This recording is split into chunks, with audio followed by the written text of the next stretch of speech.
Hello बच्चों, आइए इस प्रश्न को देखते हैं। आवर्तबीजी पौधों में परागकण के मुक्त होते समय उपस्थित केंद्रकों की संख्या होती है।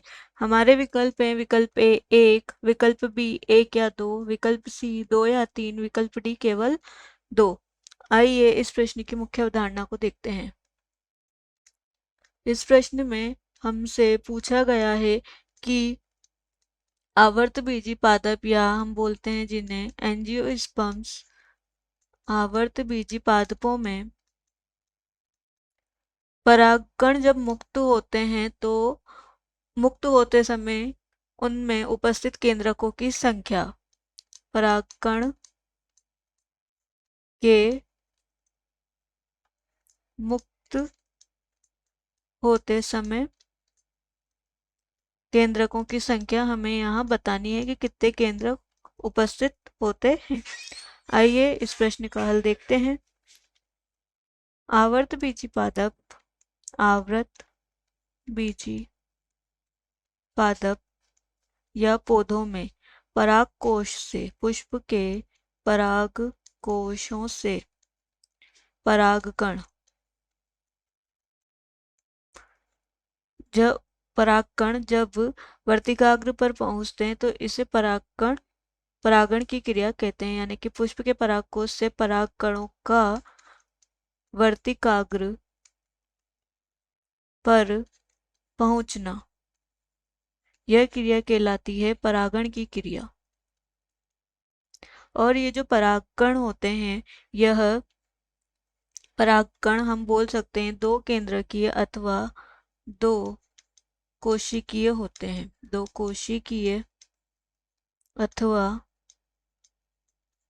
दो केंद्रकीय, यानी कि दो केंद्रक इनमें उपस्थित होते हैं।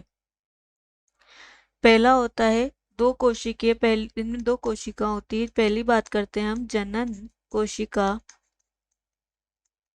और दूसरी होती है कायिक कोशिका। जनन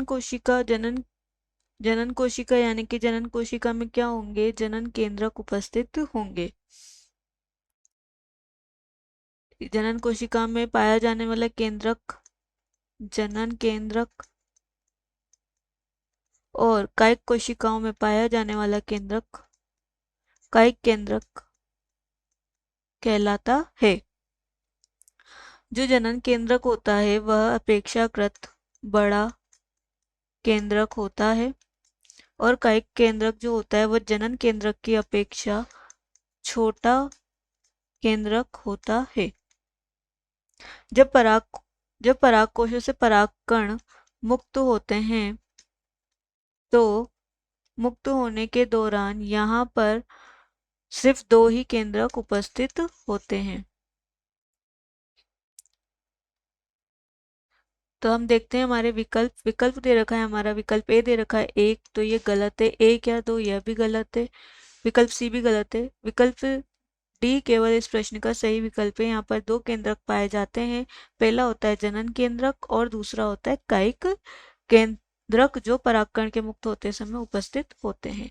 आशा है कि आप इसे अच्छी तरह समझ गए होंगे। धन्यवाद।